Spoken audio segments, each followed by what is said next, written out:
Hello, all. How are you on this great and wonderful Thursday afternoon? Well, I'm not sure what it is for you, because, well, I don't know where you live. Well, some of you, yes, I don't. So, um, so I guess that we are gonna finish up, um, chapter 5 of Superman Revisited: Death, Resurrection, and Doomsday. Yes. I just wonder whether I brought my keys in here. They were in the kitchen and I moved them and There's my coat. Where's my coat? My coat's out there, hanging up. Just grab them from my coat. Sorry about that, folks. Okay, so yeah, we'll finish up this today. We'll plow through it. It'll be a bit longer than the last few days, but I'd like to be starting Wonder Woman tomorrow. Power of Truth. Hey, Bob. Okay, so we are in, like I said, Superman, Death, Resurrection, and Doomsday. Subtitle of this one is Pictured Salvation. Howdy, Rizzy. Okay, so in 1993, DC Comics sold a special bagged version of Superman number 5 containing a poster of the Daily Planet newspaper clipping that reported the death of Superman.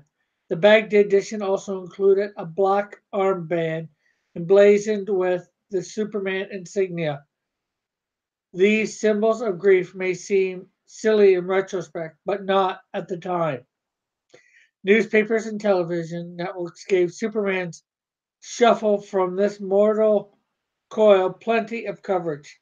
Evening news stories recounted Superman's demise for weeks.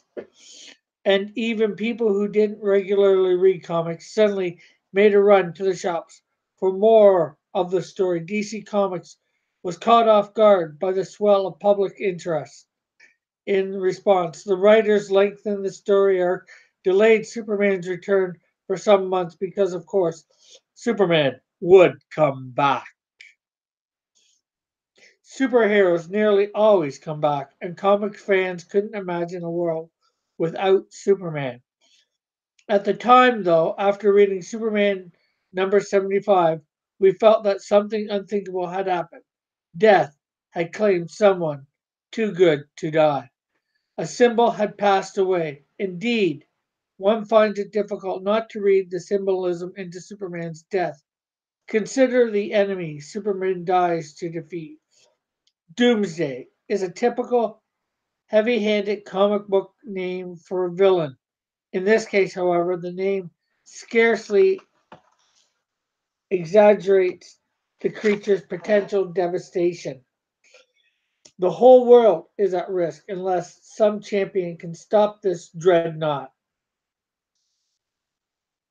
We're not surprised that the comic book writers borrow biblical language to describe Doomsday as an Armageddon creature.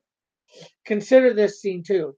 As Superman flies away from a burning orphanage, one of the rescued children asks what kind of monsters Superman is fighting. A caregiver answers, from the way he's behaving, I'd say he's the devil incarnate. Blah, and a few dots, ushering in the end of the world. Truly, Doomsday is close to the personification of a wickedness as comic books can evoke. Theologically, he represents more human evil intent on destroying God's good creation. However, the monster's name carries an additional message we might easily overlook. In Old English, the meaning of doom was judgment. To face doom was to understand judgment for one's deeds. In its old sense, doomsday was a religious phrase denoting the last judgment of God at the end of time. No wonder doom came to mean death. Doesn't the thought of trying to defend ourselves in the presence of God frighten the best of us? In any fair trial before God, we fear we are doomed indeed. In this sense, the monstrous doomsday also represents judgment that condemns us in our own eyes. Facing an evil of this magnitude, Superman could not simply beat Doomsday into submission or jail him for his crimes. Doomsday was too powerful for an easy victory. He combined death, evil, and judgment into one terrifying figure. In retrospect, the stakes were too high for a cheap win. The defeat of this gigantic threat demanded a heavy price. Superman had taken it upon himself to be humanity's champion, and the one who came from above had to finally lay down his life to fulfill his mission. No lesser an effort would have halted the onslaught of evil. No smaller sacrifice would ransom those in the path of destruction. You can know Superman is a fictional character and still be moved by his story. His death brought tears to my own eyes and echoed a much older story. This one true. Behind the slumped figure Superman of the death of Superman, an upright piece of broken lumber just juts from the wreckage. A tattered cape of the Man of Steel hangs on the board and flutters in the wind. In my eyes, the heaven reaching timber casts the shadow of the cross over the scene. Superman is no savior, but dying to rescue Metropolis points our hearts towards the true Savior who died for the world. We are up against a power greater than ourselves. Call it doomsday, sin, evil, or Satan, but you must admit we are outmatched. On our own, we cannot defeat this enemy, because in truth, okay, Rizzy. So Rizzy is saying he's really enjoyed the DC animated movies. I hope following the movies are as good when it comes to the death of Superman. Yes. And he says, how do you get involved? I know the reign of Superman looks like it's going to be pretty good. Okay, just to get back on track here. Uh, we cannot defeat the enemy because, in truth, some inward part of us collaborates with this force. Our good deeds and hard work will never be enough to claim victory. Just ask Batman. Wealth and success and technology will not redeem us either. Iron Man is proof enough of that. The powers of this world will fail us in the heat of battle. Rescuers may come to our aid, but even the noblest and strongest of them cannot truly save us. For us to escape the fate that stalks us, someone must die in our place. Some hero must interpose himself and accept the killing blow meant for us. Then he must rise again to love us for all eternity. He must embrace us with a love that transforms our hearts, saves us from ourselves, and teaches us to love in return. Where can we find this hero so worthy? The cover of Superman 75 is a tombstone gray bearing these chiseled words. Here lies Earth's greatest hero. With all due respect to Superman, I know a greater hero who is more than a rescuer. Read the inscription in the black and white of the New Testament. There is salvation in no one else, for there is no other name under heaven given among mortals by which we must be saved. Acts 4:12. Jesus is now and forever our Savior. At the cost of his own life, Jesus conquered sin, death, and doomsday on our behalf. To put it simply, Jesus went to hell and back to save his own. Even death could not hold him. And he lives today, renewing, just not rescuing, life for all who, Okay. For all who love him, this is no ancient fable or verbal myth. This is the truest story of all. Every other tale about good overcoming evil merely echoes the great story from the center of time and the heart of God. In the Pog, uh, I'm not sure what Pocantian. I'm not sure what the word is, how to pronounce it. Closing pages of Superman's death tale, weeping Lois Lane holds the bloody, lifeless figure of Superman in her arms. The pose evokes the well-known sculpture of Mary cradling a crucified body of Christ. The homage to Michelangelo is unnecessary, however, the comparison is inevitable. Never before or since has Superman appeared so divine. For all Superman's powers, all his good deeds, his mighty victories, it's this moment of brokenness when he truly appears like Christ. In the past, Superman's rescued countless people, but on this day he laid down his life for his people. Isn't this what salvation looks like? And that's the end of Superman Revisited, Death, Resurrection, and Doomsday.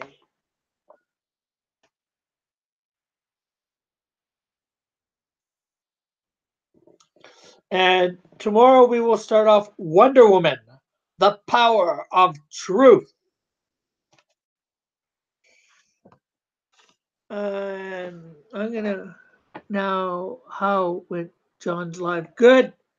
I was a bit. Well, I wasn't late. No, well, a couple minutes late, but I'm just gonna send out a couple invites for people to come in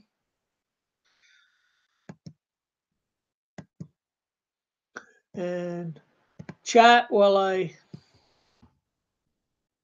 do my thing here.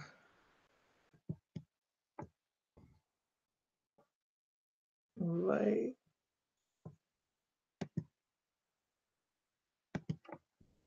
Chelsea.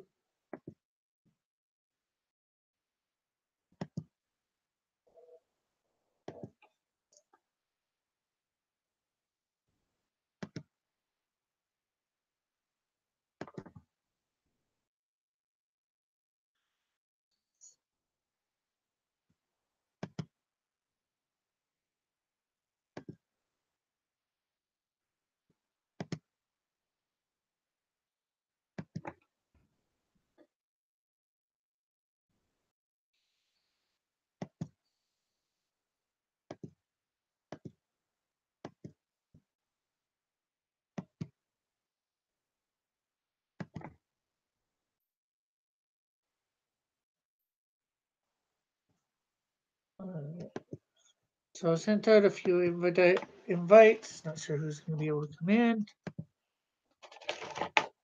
Oh, my headphones in.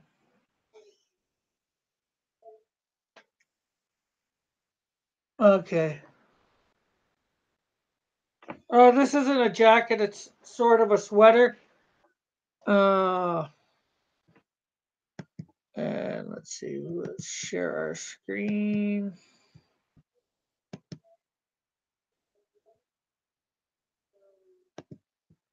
Hide. And I'm gonna hold on a sec, folks. Turn me down. Did you hear me? Uh,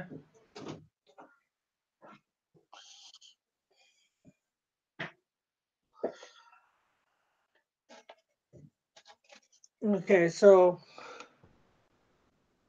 I'm gonna be going over this stuff. I'm gonna take out the gradients. Oh, I'll give you an invite, John. I thought you were sleeping.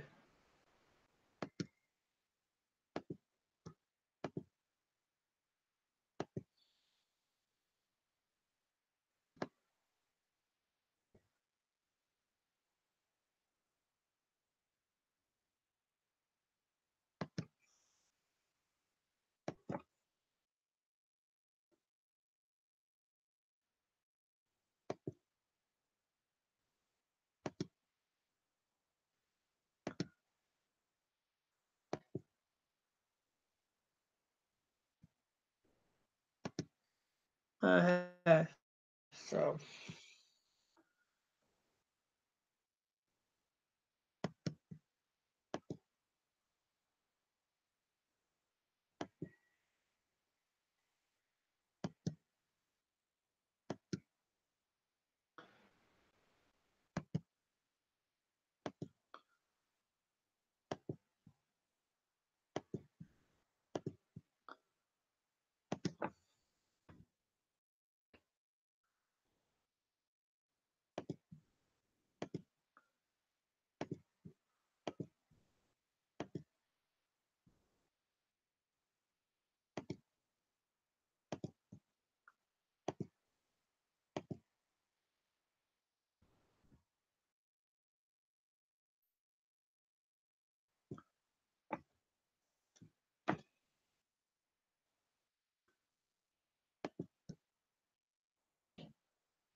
No problem, JP. I didn't realize you were at work.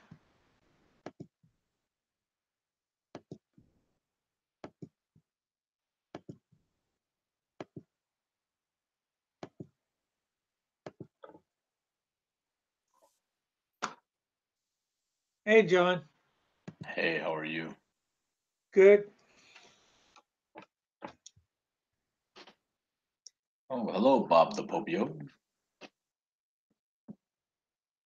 What's new since the last hour and a half? Well, I took the baby to her grandma's house. She was having lots of fun already. As soon as I go away, she starts making a bunch of noise and being cute. Oh, I gotta change my camera. Look at my camera's all blurry. Oh, I'm sorry. Let me go fix that real quick. Well, I just ordered a new camera for $30. Hopefully it does. Nice. It says 1080p, so 1080p for $30? yeah, Walmart. It says professional webcam, so well, it was 31 and change, almost 32. But, That's cheap. The cheapest one I could find over here was like $48 for a 1080p. could only get it offline. I can't go to the store and get it, unfortunately. I had to go put some money on my pay-as-you-go credit card. Let me see. How does this look? Does this look better? Yes, this is absorb, John. I mean, Bob. I'm, Well, what I wanted to do was I wanted to redo the picture of what's your character's name? The girl? Snowdrift. Snowdrift, yeah. Since the other one is lost to who knows where. Maybe if you said you sent it through FedEx, right? Yeah.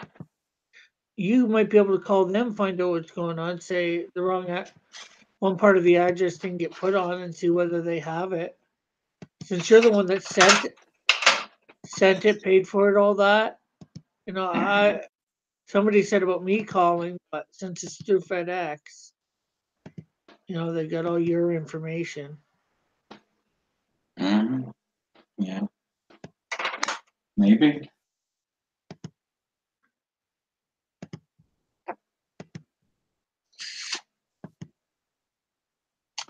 My pencil's not working. Why is my pencil not working? Geez, and all that talk about all these times where pencils can't crash. Suddenly your pencil has crashed. See the problem? I'm using this stupid mechanical pencil.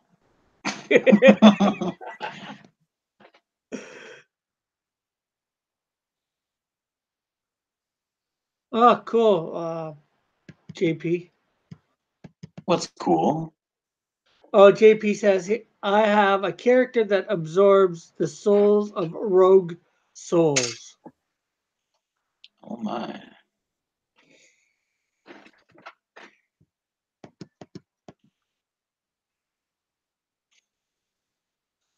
So, Sounds fancy.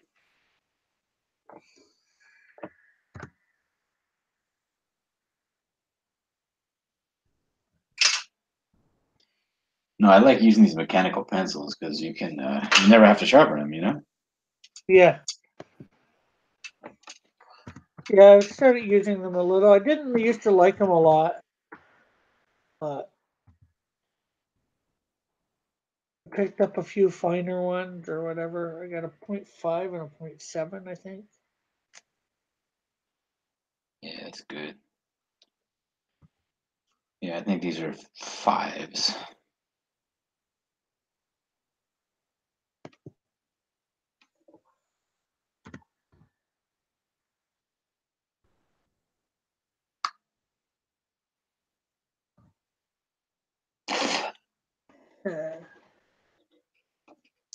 He says, I sharpen them with my teeth, says JP.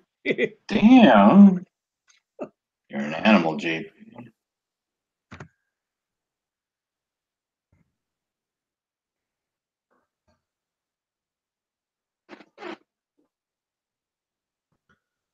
Oh, everything but gray in the moment.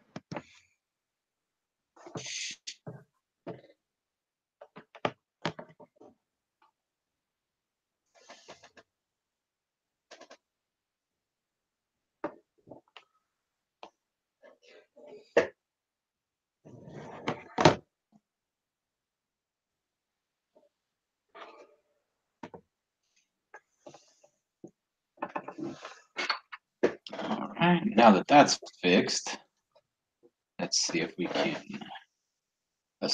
reassemble the thing.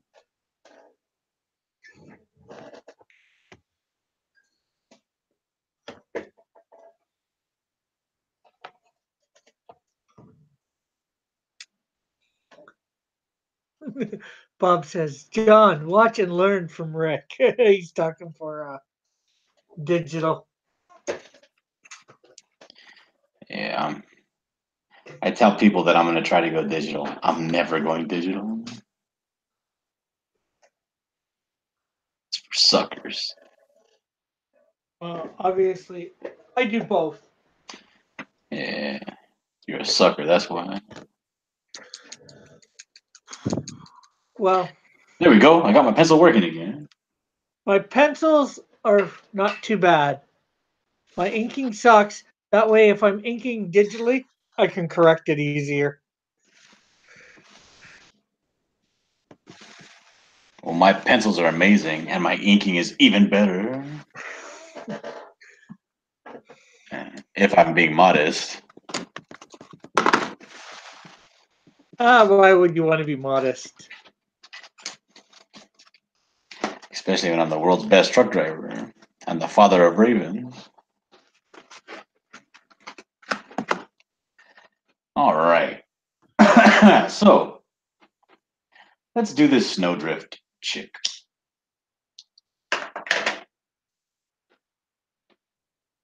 I'm gonna make her look. I don't know. How do you want her to look? Good? Oh my goodness.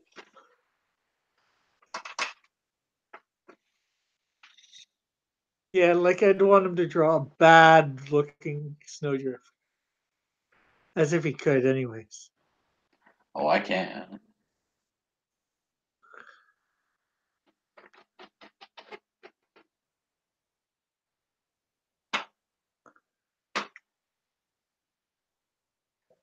Look at Bob. Look at Bob being a jerk to me. He's asking, will you work on his commission? Not right this instant, but I will.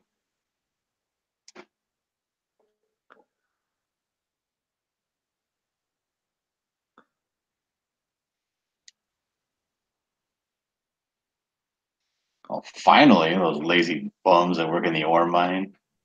JP fired all of the ore mine workers.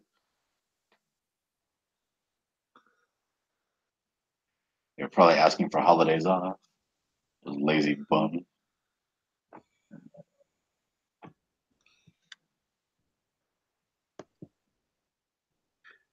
I don't want to miss it. I just want to miss you doing his commission drawing it live. Well, you won't miss it, Bob. Remember, everything's put up on YouTube for Well, he means he stuff wants to for watch it people to. live. Who are you doing for him again? Uh, Trafalgar Or you, 0, or no, Trafalgar 5, Waterloo 0, something like that. live is better. I replaced them with lazy Canadian. Oh, damn it. I have to fire all these Canadians now, too.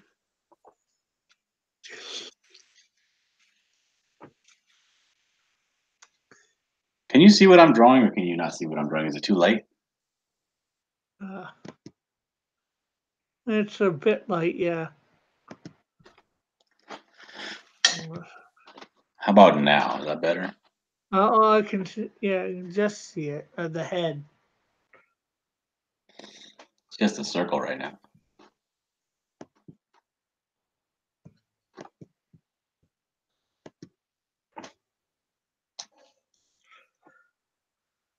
JP says, I just got my chocolate custard. All right. Just as long as it didn't cut the mustard. Cut the cheese.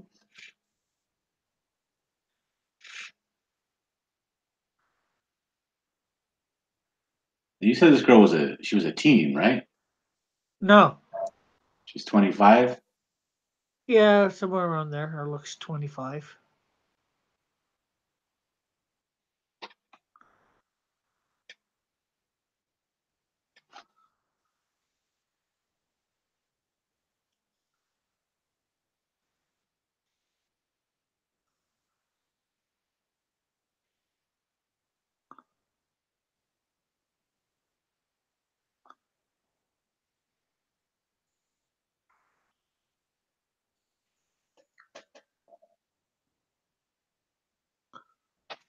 How much? How much for a commission of Sexy Rick, John? Fabio style. Mm, and you got to factor in my pain and suffering. Let me see.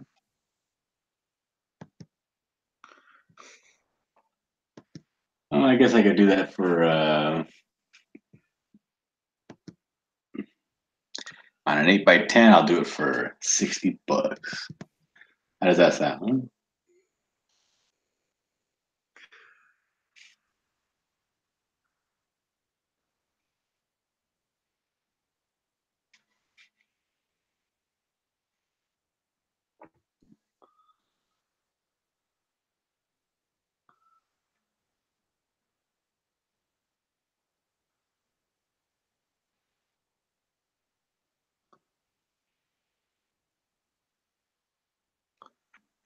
Uh,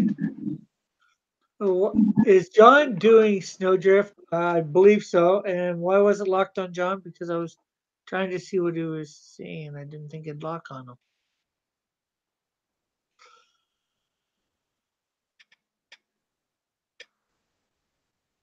But now it's not locked on him, so you can see what you. If you could make an X-Men team, who would it be? In Canadian dollars. He's wondering what that money would be. No, I Probably don't around need. What would I probably do? 80 or 100. What would I do with a bunch of loonies and toonies? I need real money. Hey, we have $5. We have bills too, fives, tens, 20s, hundreds. We used to have thousands. We might still.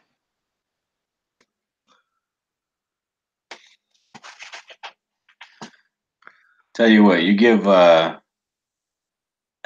you give 60 Canadian dollars to Rick's glasses fund, and I will do that. No, in Canadian dollars, it's more expensive. Although 60 Canadian,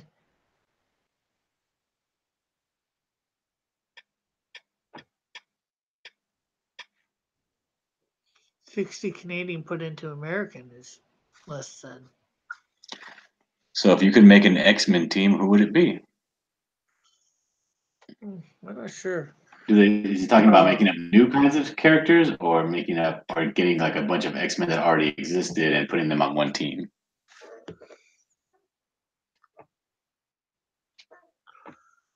Yeah, that's my question too.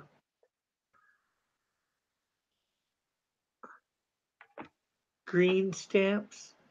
What are green stamps?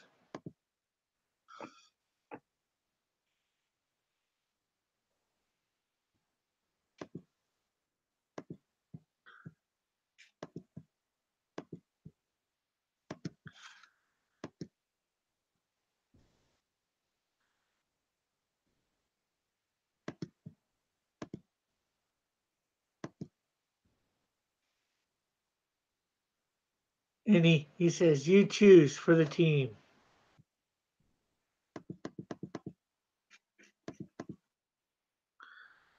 JP, lost interest. I don't know. He lost interest. That's for who would be on my X? Well, movie, of course. um, I think Colossus. Need the strong guy, right?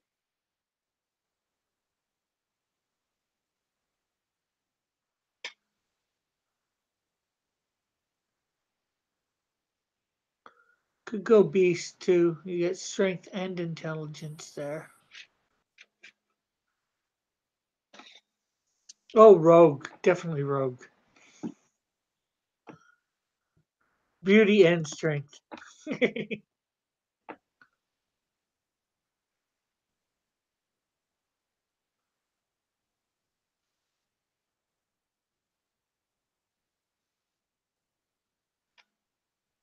So that's what, 4 members so far?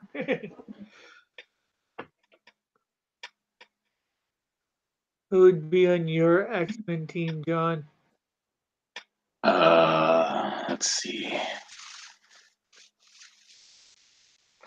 I would definitely have Wolverine on my team.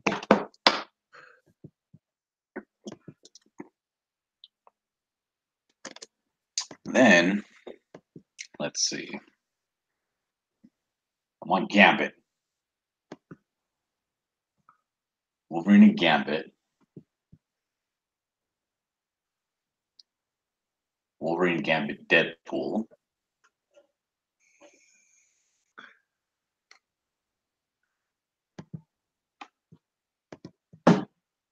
And did Cap ever make it on the X-Men? Captain America? Yeah. No. Did he ever go on any X-Men missions with him? Uh, Probably sort of, because they did have the X-Men and the Avengers team up a few times. So Well, they had the Dark Avengers, which had Wolverine, right? yeah.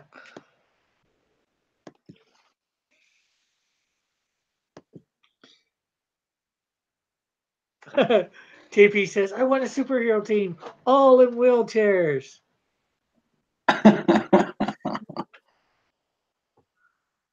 Rizzy says, you had me at Gambit. Laugh out loud. But Gambit's good because he can make a weapon literally out of anything. That's true. Or an explosive as well. Weapon, explosive.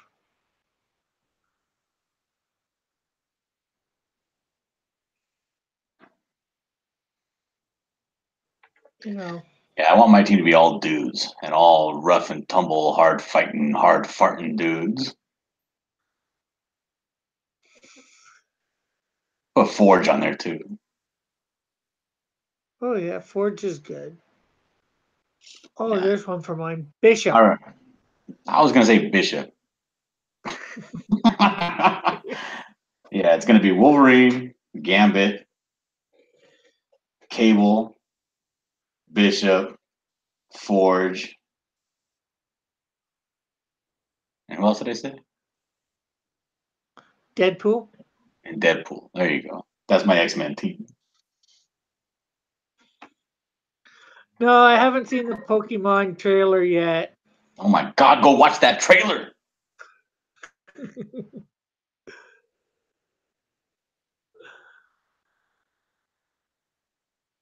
I'll watch it today, I promise, before my All right, stream JP. tonight.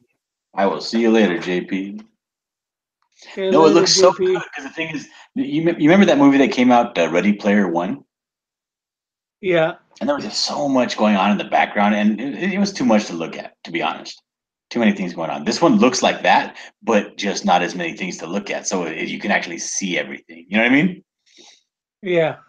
All the different Pokemon going around. And it looks like they have like a wanted poster, or not wanted, but a missing poster of a Squirtle and one of the newer Pokemon. I never really watched Pokemon past the uh, what is it, Johto? Well, whatever the Orange Islands saga was, it was right after the when they leave. The first season ends and the second season starts. Okay, if you say so.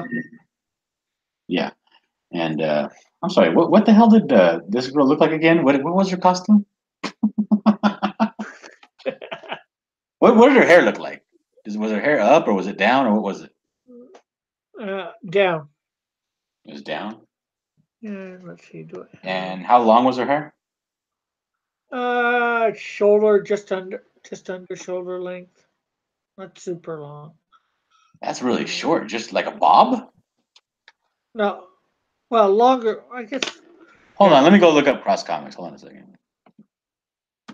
Cross Comics. here. Canada.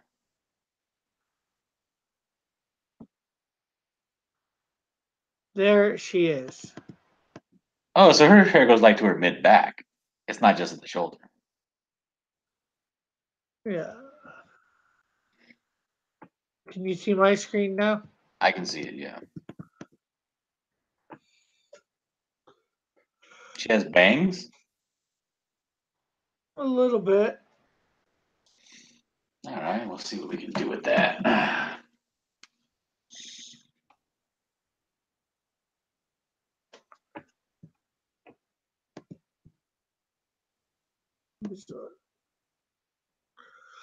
As for me, Chad, I am going over some of my, I wouldn't say older, but some stuff that I use for poses and stuff like that, or drawings, and I'm doing the digital shading, seeing whether I can make them look any better than what they did.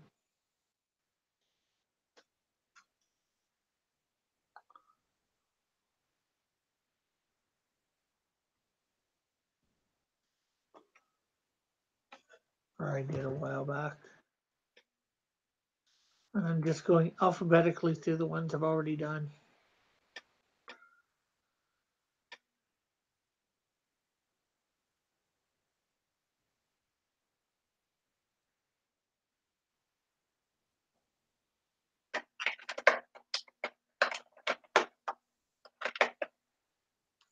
Ooh, Chad Middleton is here.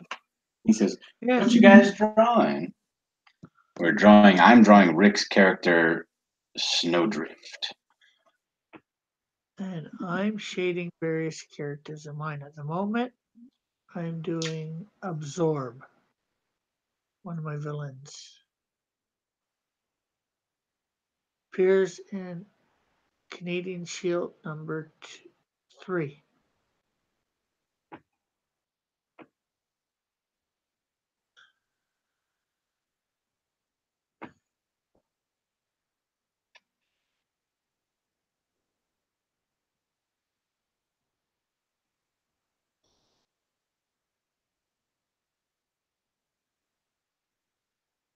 I haven't seen Chad in here in a while.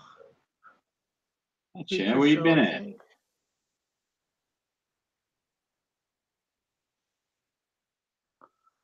I know he's back in Arizona from Utah. He was in Utah for a bit.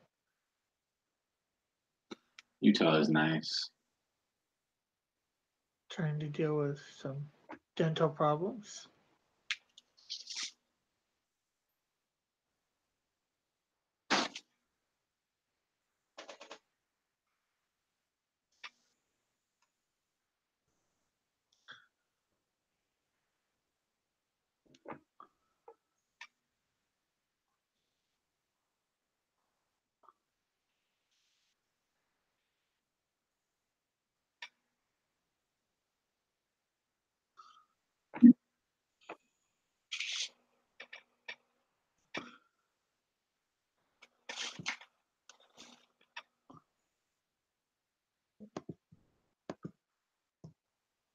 Forgot to do his boots.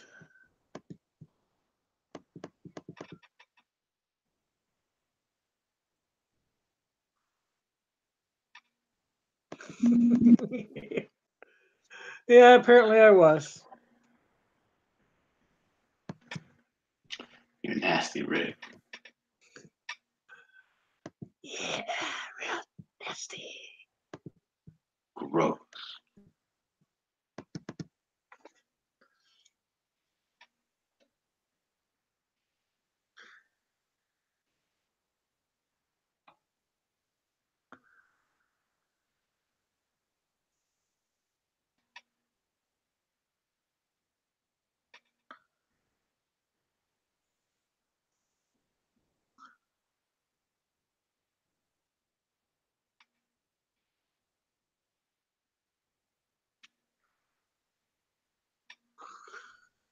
Ray would be proud. Chad, put a pic on. Okay. Hey, Pope Fire. I thought it was Starfire.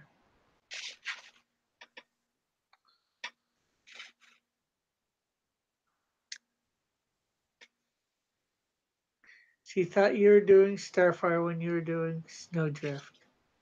No, it's Snowdrift.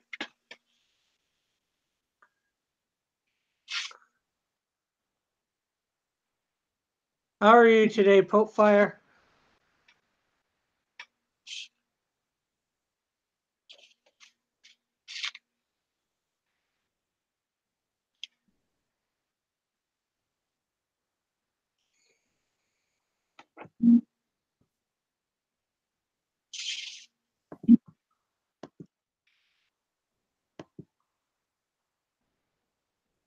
I'm good, Pope, today.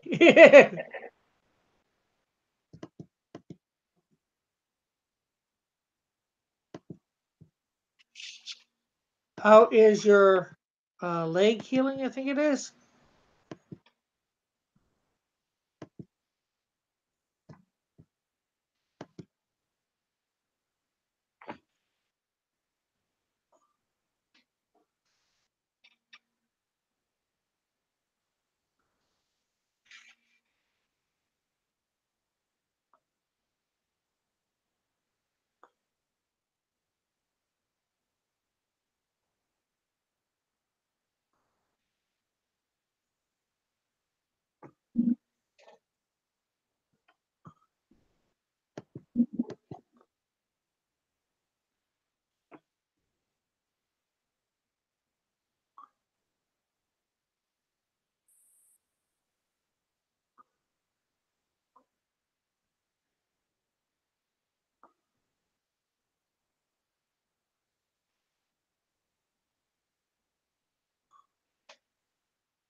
So, any questions from the chat?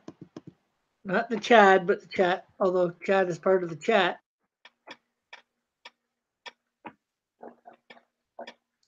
So he can ask questions too.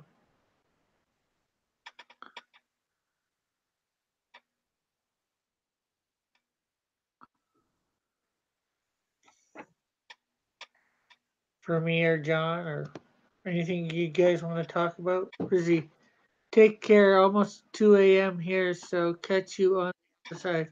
Okay, later, Riz. Have a good sleep.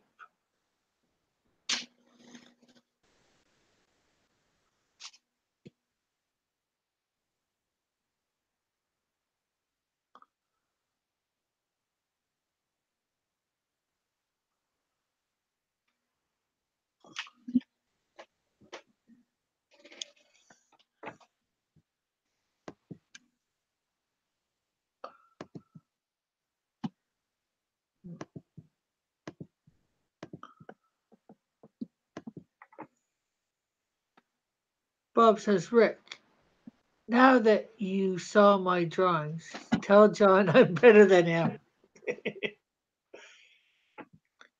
Let's see.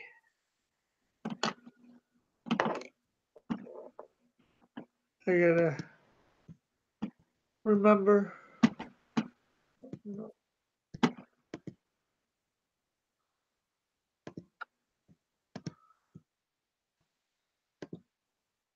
Yeah, Facebook,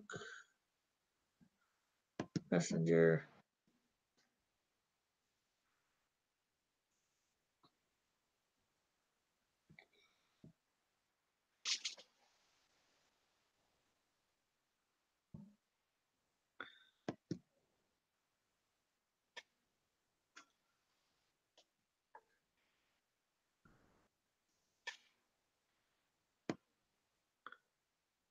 Okay, I got this. Get the skulls here. What else?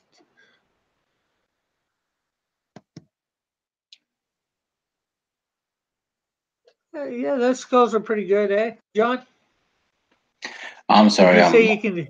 I'm on your Cross Comics website right now. Let me look back. Oh yes, those skulls are very Skull. good. I like those skulls. Would you say they're better than yours, Oh no, nobody or draws skulls better than me. better than yours at 15?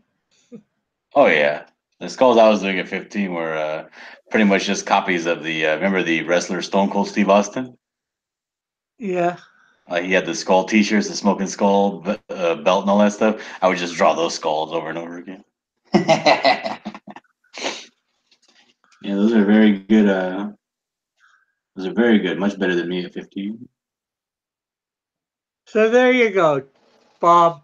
John says you're better drawing skulls than him at 15.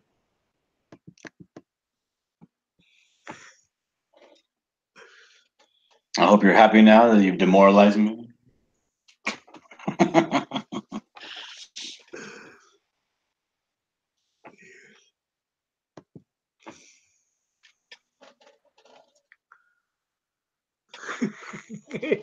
Bob's, I'm the best. You didn't say you were the best. You just said you were better than him at 15 for drawing skulls. He's the best. We Well, haven't compared I'm the anything. best. I'm the best right now. So when Bob is like probably 23, he's gonna be like better than me. And because if he's drawing that good right now, I mean he's not gonna be like me and wait till he's like in his 30s to get great. You know, because right now I'm great. Bob will be better than me probably at 24 years old.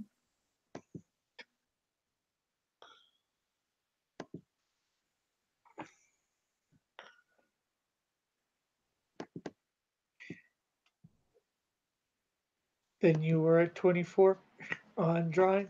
Okay, No, again. he'll be better than me as I am at 34, 24.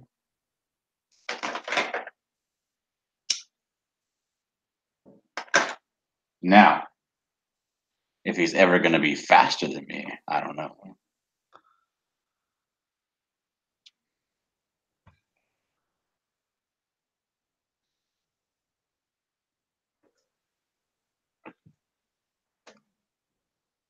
He says he has one more pick to send. Bob will be gaming the system at 24, Yeah. says Chad. Bob's gaming the system now. Yeah, he is. Maybe not quite as well as John, but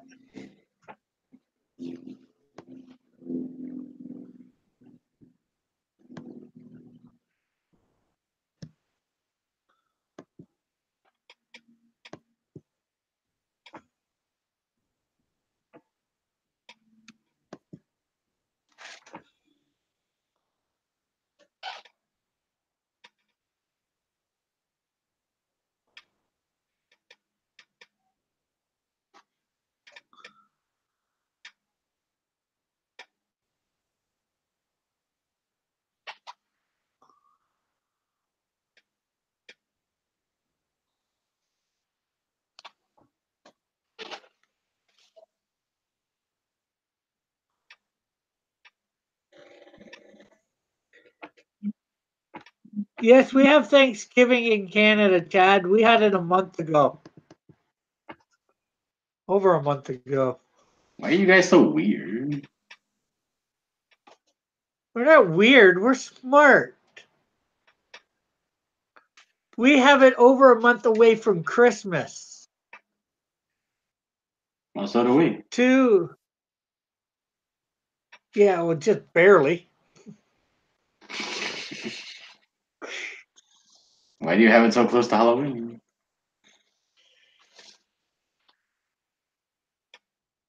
Because it's better. You get good What? food and then you get. Because you get good food, as in healthy, sort of healthy food, and then you get all that candy. But how many big dinners do you usually have at Thanksgiving? Two or three, probably. One. Different families or whatever. Engagements. And then you have all the Christmas dinners. All that in less than a month and a half. Yeah, it's called the holiday season.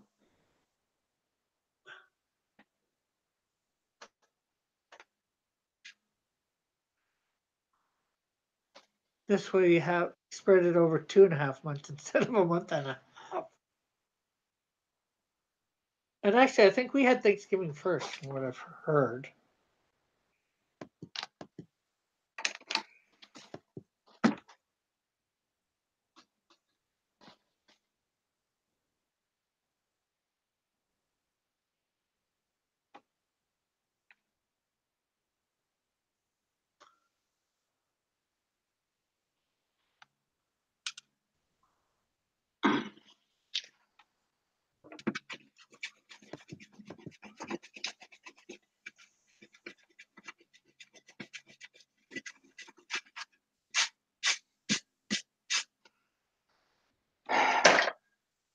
All right, I'm gonna scan this picture and send it to you so you can color it. Okay?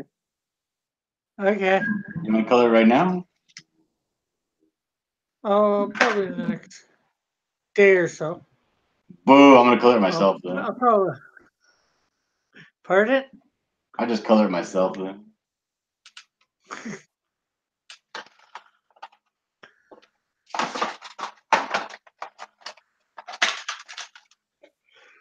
I don't want to wait to see it colored.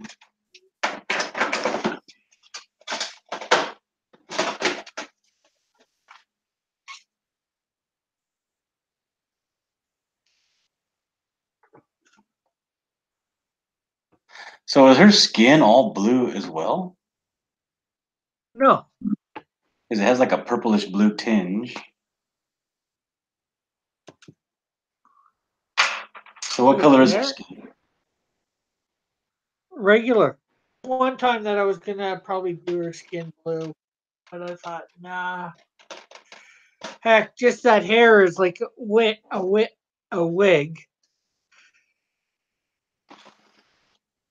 Like a Party City wig?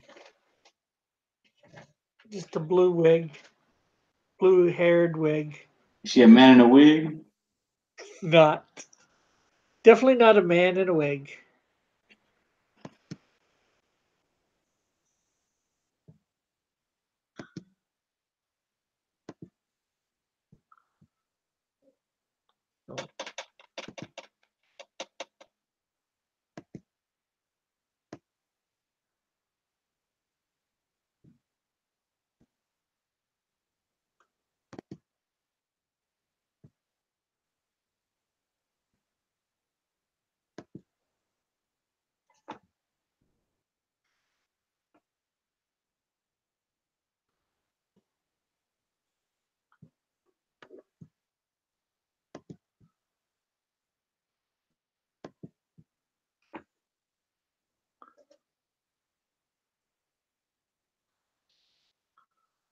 And you said her eyes are gray.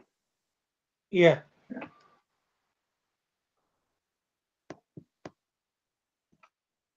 If I remember correctly.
I think she should have blue eyes.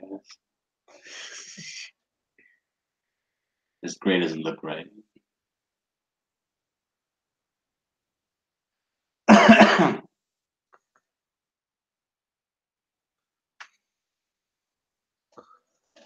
Bob says, "Hey Rick, what happens when you watch movies on live? Will YouTube close your account?" No, well, they may or may not. I think you get a strike at least the first time. Seeing as I'm not monetized, that's about all they can do. They can't demonetize me. Was that raspy voice of one Dillard? Dillard. Do I have Yes, the I have a raspy voice? a little bit right now, a little bit more raspier than your normal voice. Oh man. Almost like it Do sounds. I sound sexier? I wouldn't say that, but it sounds like you got a bit of a cold. Ah, I'm in the peak of physical condition right now.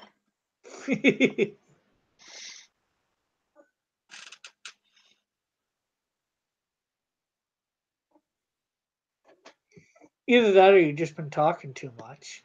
One of the two. I don't talk too much. What are you talking about? Yeah, I said it sounds like that. I didn't say you did.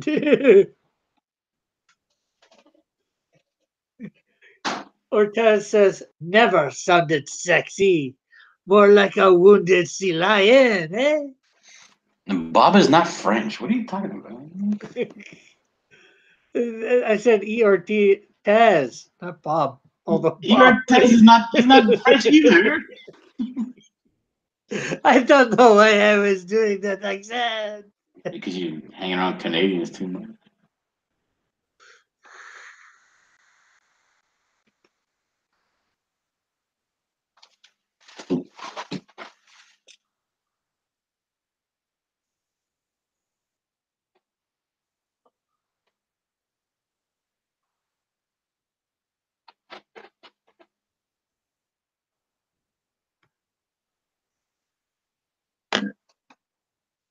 This is my fan art. I can do whatever I want with it. True. Oh, cool. She looks a little bit like got the anime feel there. Nope, To it. 100% American. Afternoon, Ortiz.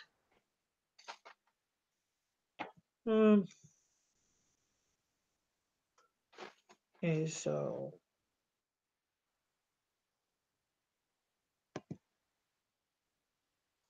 Bob. Uh, Bob the Pope, yo. You saw, if you can remember, you saw the original. What do you think of their new shading job?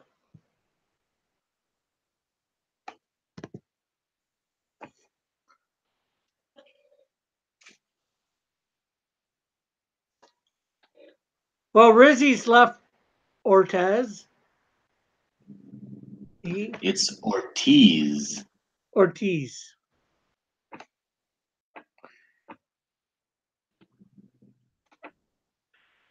Bob says yours looks like Elsa from Frozen. Also has white hair. Okay, Elsa with blue hair. A blue-haired land whale. Well, this here is copied form, but I've colored it myself. But he looks like Thanos. Well, it wasn't copied from Thanos. I know that much. I forget who it was copied from. Okay, so we'll save that.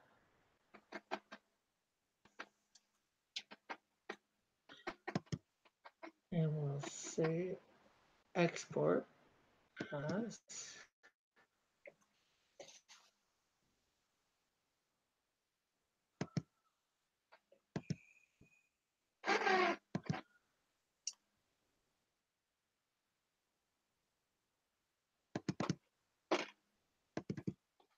You know what? I'm going to keep both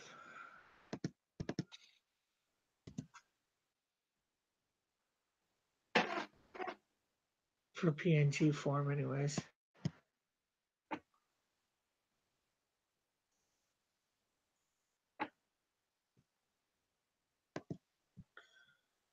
We are going to stop sharing for a minute.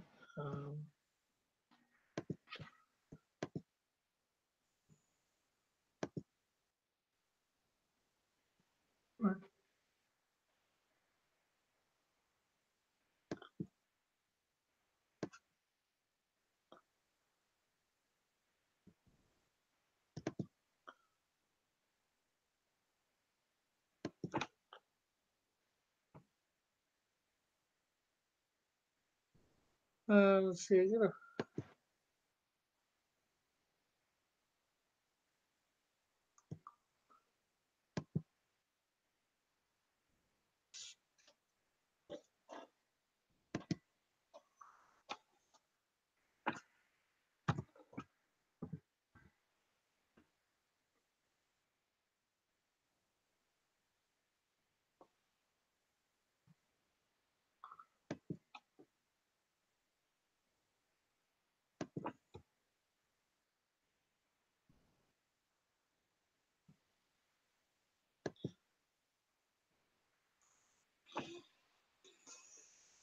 Hey, Winston. Who's Winston? Winston's in the chat. Who is Winston? Winston Smith. The monkey guy? Yeah. The one that Monkey has Boy. the one that has the monkey house in your zoo? Yep. I rented to him. Okay, so we got absorb done there, but we are gonna.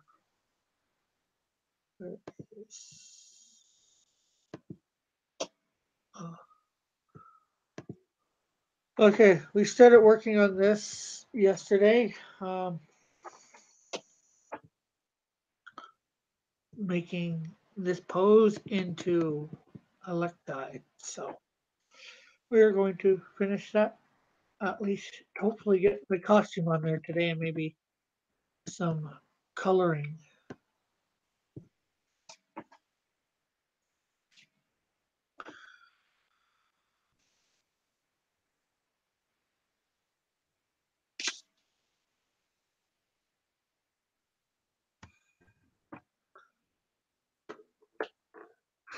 Work is teaching them how to be sexy.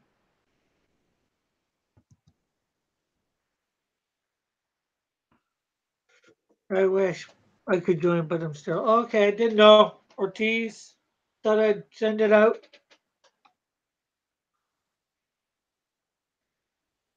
What's up, fellas? Hey, how are you, Pixel? A wild pixel appears. Pixel Trader. Damn. I know he lives, right? You get all the celebrities on your channel. Yeah. The person that ever shows up on my channel is dumb old Chester. Well, I'll try to get in there tomorrow morning if I'm up early enough. Cool. Unless you're going to be streaming all day like you do on Fridays. Nah, not this Friday. I got things to do. All right. What's up, JP? So how was Vegas?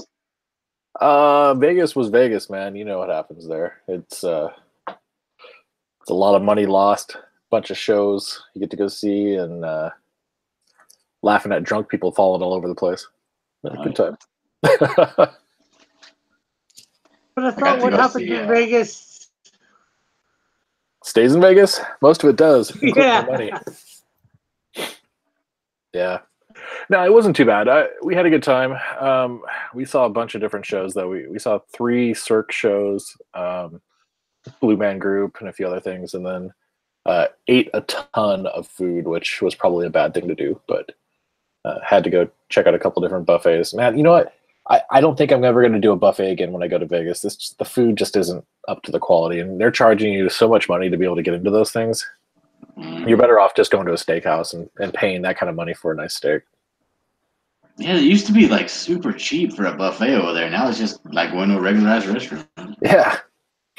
You know, you're looking at like $40 per person to step into, and I think was it Bellagio? I think it was Bellagio. And I mean, granted, the selection is nice, but the quality of the food I didn't think was anywhere near what you're paying for it. Yeah, and I think like probably the only buffet that I went to, because I haven't gone maybe in like maybe 2-3 years, but the MGM was probably the only one that was like halfway decent buffet. But every other buffet we went to, because we did do the buffet, every meal was a buffet, and it was just all bad everywhere we went. Yeah. But I got to go see my favorite. I got to go see the Phantom of the Opera. Yeah, you know they stopped running that in Vegas now. It's gone. Did they? Oh. Yeah, I was wanting to kind of see it. I was looking at shows and I'm going, man, I've never seen Phantom actually, and looked it up. Sure enough, man, it was gone. All right, I'm taking out this center of her costume and I'm exposing her stomach. What do you think about that, Ray? I don't know. It tastes should be cold, but she makes the cold, so. Mm-hmm. Yeah, E. Ortiz says Blue Man Group is super loud. Yeah, that show was pretty loud. All the toilet paper flying around inside the room was pretty funny too, because it's a crazy show. But yeah, I never seen a Blue Man Group show. It's pretty much what you would expect it to be. It's a little weird, a lot weird, actually, if I'm being real about it. But it's fun. I don't know, man. Overall, I had a good time, and it was nice to relax and unplug for a couple days. I still had to do stuff for Indicron while I was there, though, because I'm the only person running it. So every once in a while, I'd get a message saying, "Hey, can you add my book?" I'm like, yeah, let me do that for you. How many books are on there now? I think we're well over 60 now. Not quite sure. Actually, though, hold on a second. Let me see if I can share my screen. Give y'all a sneak peek of what I'm working on. Cool. Exclusive here on Cross Comics. You know what, dude? It seems to be that way every time I come over here. It's always on your channel where I'm showing the stuff in progress. So if anybody ever wants a sneak peek of something, they probably need to come to Cross Comics. Get your scoop on Indicron. Although you haven't been on in a while, but yeah. Well, I mean, last time I think it was right before Halloween, and I was showing off the changes I was making for the new design. Let's see if I can share my screen or not here. Bum, bum, bum. Wrong screen. There we go. That's the screen I want.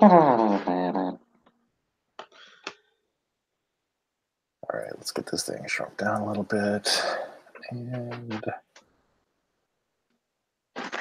voila. I know. Totally shaming me. Gosh, Pixel, why don't you come and hang out more? You never call. Well, then again, I don't send the link that often either, so I know Pixel's a busy man usually, so Hate is gonna hate. I got you. So there's some Or stuff this that's one gonna, on the top now is the one that's ending soonest. yeah, but that's going to be changing. So I'm still working through a lot of this. This is all kind of a work in progress still. So there's a lot that's going to change. But navigation is now going to be along the top primarily. Submitting your campaign, supporting IndieCron. There will be a search feature that's going to be worked into the site. So there's all of that. The ending next is actually a rotation. So what I plan on doing is having like the next 3 books that are going to be ending, rotating through there. Possibly adding in also the latest books that have just been added. It's So kind of like how Netflix will show like what's new and they'll have like the scrolling top one. exactly. And then this part right here, which you see rotating over and over again, this is going to be the coming soon section. So I'm actually going to start promoting books that are coming. And so I might make this a little bit smaller. I haven't quite decided yet. But it's going to be like a cover view of each book that's coming soon. And then I'll probably take the far right book out and have like a small blurb talking about what that section is. And then people can click through to get to that section of the site. Okay. And then I got to fix a bug with my scrolling here. But one thing people didn't really know about for a while here was how these titles and stuff work. I added this functionality, but a lot of people didn't realize it worked like this, where you can actually click on the headers and resort the tables. So yeah, I've added that functionality in, and actually that functionality is on the current site right now. Just the arrows aren't there, so I've added the arrows in, and then what I've also done here is now you can go in and just choose active campaigns, so it only shows the ones that are currently funding. You can show in demand, all the in demand books. And of course, you got your closed and fulfillment as well. Ortiz is saying you need another site administrator to help you out. Yeah, I'm actually working on that. So there's a couple things that are going to happen over the next month or two. One thing is I'm going to start putting together an approval council, I think. So it'll be just more than me that takes a look at books. I think we're going to become a little more picky about what we put on the site. Trying to help people build up their campaigns a little bit more prior to putting it on the site so they don't just fail right out the door. Because a lot of these campaigns, they come in, they're not ready. I mean, you see them when they go on Edwin's stuff. He'll go in and talk about their campaign, about how they, they don't have enough information, they don't have enough pictures or something. Yeah. JP's going, gatekeeping. Yes, but in a good way, because we want to make sure that they are ready. We want to help them. I'm going to have a campaign resource center that we're going to be putting up, which is going to talk about how to prepare your campaign, like what you should do with your imagery, which sites you should be on, tips for gaining more people, more people's interests, like talking about social media. There's going to be a lot of information that we're going to start providing to people. Cool. And talking about people with president campaigns on there, we have Matt Cosin from Agenda on with us right now. Hey, Rick. Hey, everyone. How you doing? Hey. Thanks for the invite. No problem. Want to promote your book a little right now? Since you're here, you might as well. Yeah, Tell definitely. the people a bit about it,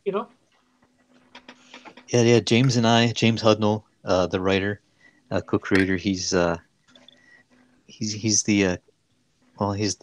writer behind a lot of different titles for DC, Marvel. His own creations, obviously, like Esper's but yeah, he's writing a new yarn, and I'm illustrating. And it's a fun book so far. I'm working on. I'm a little more than a quarter of the way through it right now, and I'm really starting to hunker down on the pages. But it's a superhero book, but it's going to be a little different since I'm not really your typical superhero artist. Even though I started reading superhero books. Actually, before that, I was reading like war comics and stuff like that, and I was only into sci-fi. So I think Agenda is going to have more of like a science fiction type of angle on the superhero Cool. book. So, but right now we got Indiegogo going, and we're like 60. I think we're 65% funded. I think right now. Last I checked, I have to double check that, Yeah. but And are we got about a you month to in your? go. You're in your second month, and are you going to go for an in-demand store after that, or? I'm not sure right now. Um, yeah, I mean, we have a flex goal set, so yeah. Well, I'm not. This is my first Indiegogo as well, Yeah. so I think the in demand. I don't think we have that yet. We're just kind of like planning on this as doing it every quarter. So we have like a 48-page book coming out every quarter, which Well, I would give mean, people enough what I time. no, I mean after the store when after the Indiegogo ends, you can put it in demand till it's done or whatever Oh, as okay. well, and get more money. Especially Yeah, if you yeah. don't reach especially if you don't reach your goal in that time. I think that's how it What is works. your goal? Our goal is it's 8,000 right now on there, and we're above 5,000. I think it was like almost $5,200. So Yeah, you're 51.99 right now at 64%. So you definitely are. I mean, you got a month left. You're going to hit your goal for sure. You have to hit your goal in order to go to in demand though, but that shouldn't be a problem. okay. Yeah, I'm new to this. I wasn't sure exactly what you meant by in demand, Rick. I It's was Yeah. like, basically huh. store mode, yeah. Okay. And that's how it goes. You have to hit your goal first, and then the option opens up. Yeah, once you're funded, it'll allow you to. It depends too. If you extend your campaign, you guys just started what like a few days back, wasn't it? Well, I think it was while I was in Vegas actually. Well, yeah, No, yeah, no, a couple they've weeks, I been think. going for a month. Oh, it's been going Over for a a month. month. Okay, so you had a 60-day campaign. Okay, cool. Yeah. Um, yeah, so at that point, you wouldn't be able to extend because you'd already hit that 60-day cap. But as long as you hit your flexible goal, the main goal there, you'll be able to go to in demand, and then you can just keep selling the book. Or if you want to remove perks, it's totally up to you. But you can sell the book up until the point where you want to end the campaign and just start distributing.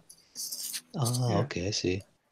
I Okay, had cool. Matt on my show about 2.5 weeks ago, interviewing him Yeah, and John. Yeah, James. Sorry, yeah, now. James. Yeah, Last week I yeah. had Thanks. the writer and artist for the Roddy Piper book on, Oh, and cool. then and this week I'm having the guy from Sovereign on. Oh, Oh, Huerta, yeah, yeah. nice. Yeah, Andrew. Is he just the writer or writer and artist? Do He's you the know? artist for sure. If he's the writer, that's cool too. But I know he's the artist for sure. Yeah, Yeah, didn't they just get funded too? He did put his campaign. Yeah, yeah, I'm pretty sure he did. Yeah, they're yeah. going for He's a Cool. stretch over. goal now. Okay, cool. Yeah, yeah. It looked like cool art. I saw the I retweeted I believe some of his campaign tweets, Hey, and yeah, Pixel, I got a it question. looks cool. Yeah, what's up, man? Uh, I got a project that's up and coming for the Indiegogo. What would you say would be the best, in your opinion? Because I know it's brand new, but you're to put it up on the coming soon. To Mhm. apply to put it up on the coming soon. Okay.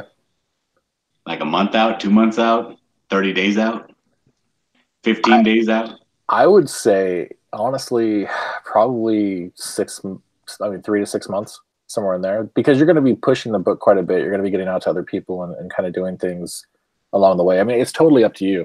If you've already got artwork that you want to show off, like a mock-up cover or something, Mhm. get it out there. I'm going to allow books that are within the 6 to 9 month range to be allowed on the site, but I think the sweet spot's probably 3 to 6 because people are going to be like, okay, when is this damn thing coming? Versus, hey, it's almost here. Right. Okay. Thank you. Oh Yeah. yeah, and it's Pixel Trader, right? Yep. Okay, cool. Yeah, thanks, man. Thanks for getting us up on the IndieCron. Yeah, no worries. We had a little bit of back and forth trying to get James's approval and everything. I had to do Yeah. that a little while back because we had an issue where a couple creators didn't want to be on the list and they wound up on there Oh, somehow. okay. And so had to kind of Yeah, change it up so the main creator for the book or whatever, or whoever's on the campaign itself has to say, yes, please put me on there. And that's how we do it. No, yeah, that's totally understandable. When you said that, because I think James mentioned about being on IndieCron, so I thought we were on there. So I checked, and I was like, I don't think we're on there. So that's why I contacted you. And then I thought, I should probably double check with James, make sure, like you said, because I'm pretty sure he wanted to be on there before I contacted you. And then I'm like, yeah, I better. So I messaged him, and he goes, yeah. At first he was like, wait, he kind of got confused from what I was asking him. He's like, and I was like, no. And so I think he contacted you right away. Yeah, we got it sorted out pretty quick, so it was fine. Yeah, it's a great site, man. I like how it updates. Like, it updates every minute or every few minutes. It's about every 10 minutes, yeah. It's twofold because I didn't want to constantly be going out and hitting their servers to check the information, and then also just for my sanity's sake.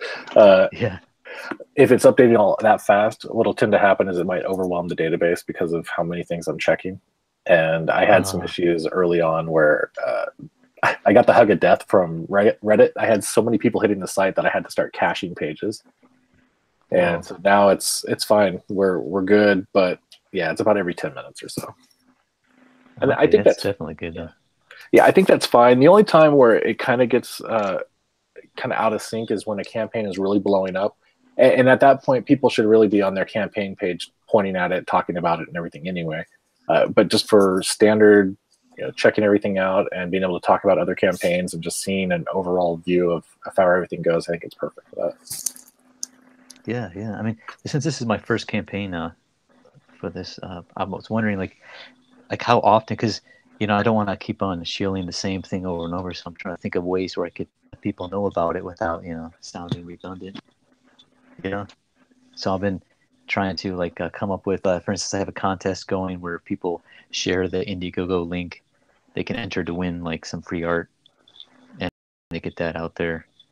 And but definitely, I think these live streams are another good way to get the word out. Something that I just started up myself besides the Indiegogo. But, nice. But yeah, so I mean, how does it for the people that are been doing? How long have you been doing that site now? I've been running the site now, I think, since August. Oh, okay. Yeah. Because I've been listening to some of these live streams, like John Malin and different guys, and that they've been giving some good info, like on how to run these things, different tips, everything. So I've been soaking it in, trying to learn how to, because that's the whole thing, is getting eyes on your project. I mean, getting people to know you exist. Yeah. And that's definitely been a struggle for a lot of the smaller campaigns. The big guys, they've got an audience and they're friends with everybody else, and so they're able to, just say, "Hey, can I pop on your stream?" Yeah, no problem, pop on in. It takes a little bit more to be able to get those guys' attention and get on the bigger shows and such. Yeah. I mean, initially we launched. We were it was really fortunate. We launched our agenda on Ethan's channel on his live stream. Oh wow! Yeah.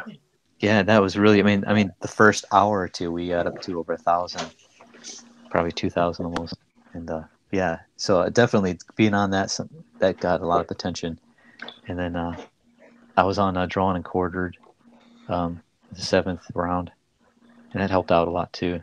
So those guys really, I mean, they helped us out, Ethan and Mike.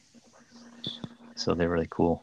But yeah, definitely, I realized that's definitely live stream and videos. That's definitely the way to go, I think, for getting people's attention, people like interacting, with the creators.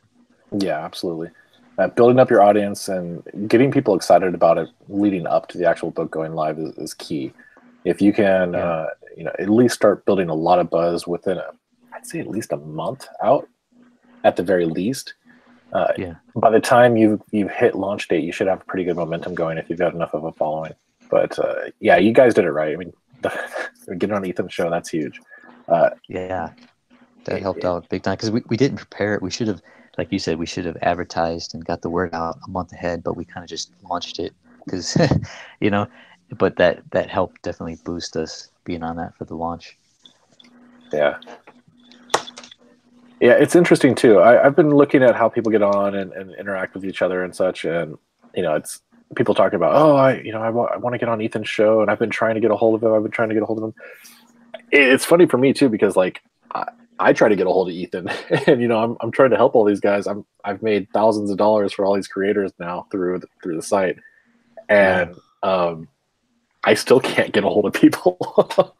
No, It's yeah, like, dude, I'm just not in that circle. I just happen to be one of the. I'm basically a fan that gets a little bit of acknowledgement here and there, but it's funny. A lot of people think I've got a lot more connections than I really do, but I'm trying to help everybody. They mentioned you on to me on Drawn and Quartered. Yeah.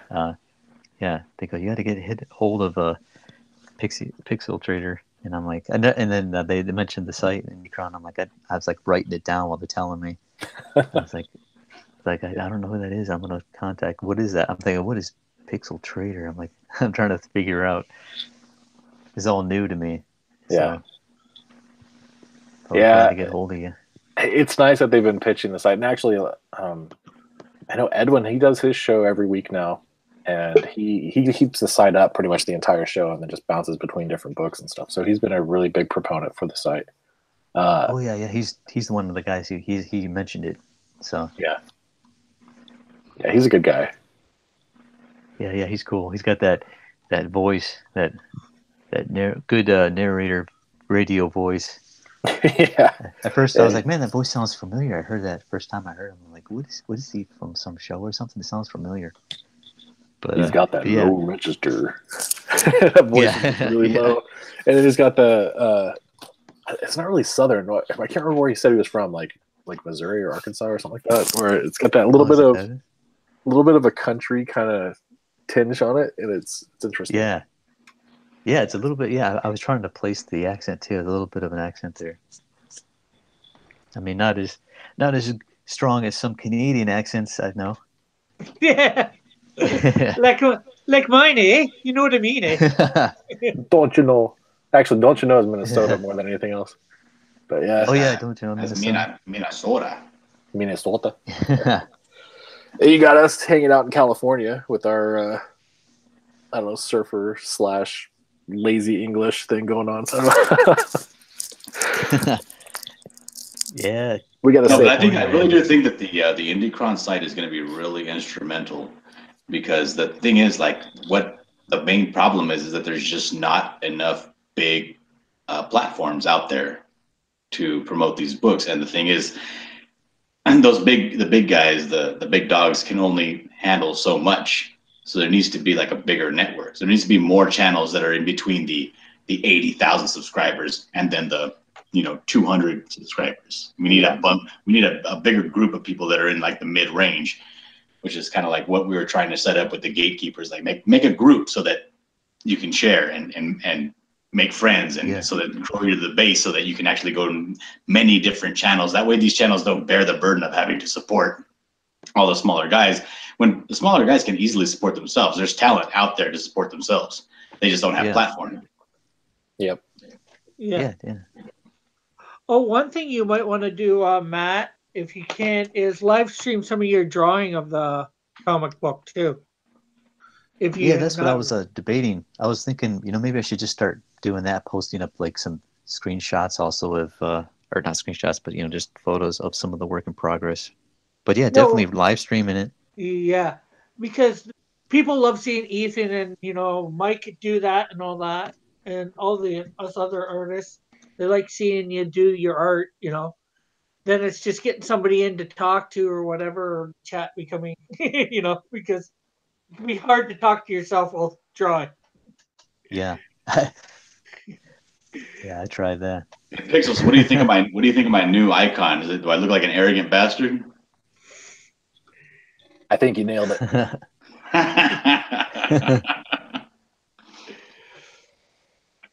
Yeah, it definitely says, "Hey, you got any systems I can game?" No, that's another thing we're trying to do, is we're trying to, with that book we're coming out with, the Tales from Beyond the Gate.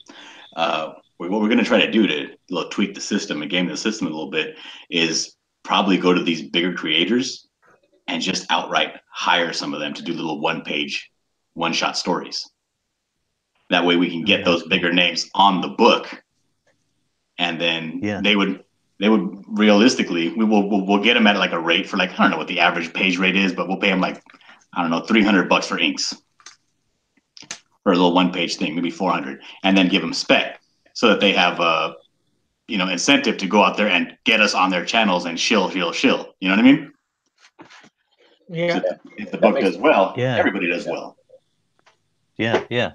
I mean, because their fans want to keep up on what they're doing, and even if it's whatever, and yeah, that's definitely. I think that sounds cool to me.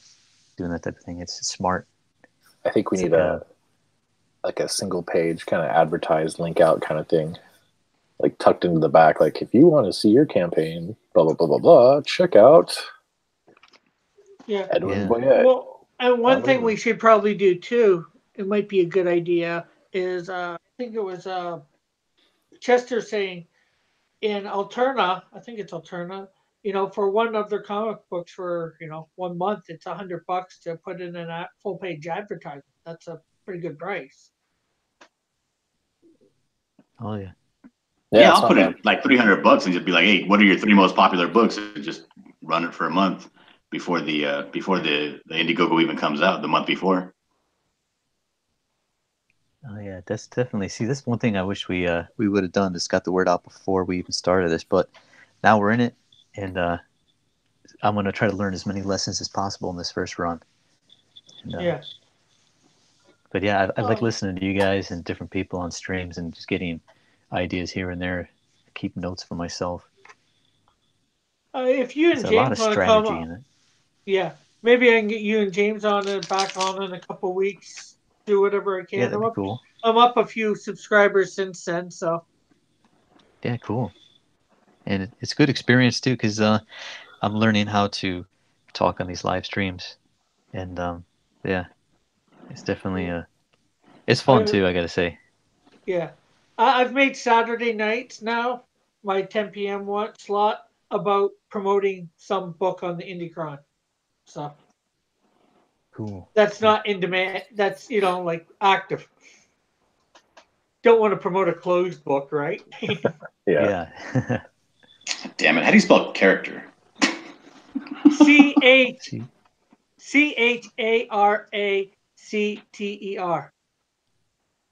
Thank you.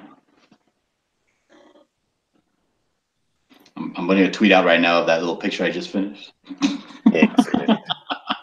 It's a fan art for Rick Piper of Snowdrift, one of his 7 premier characters.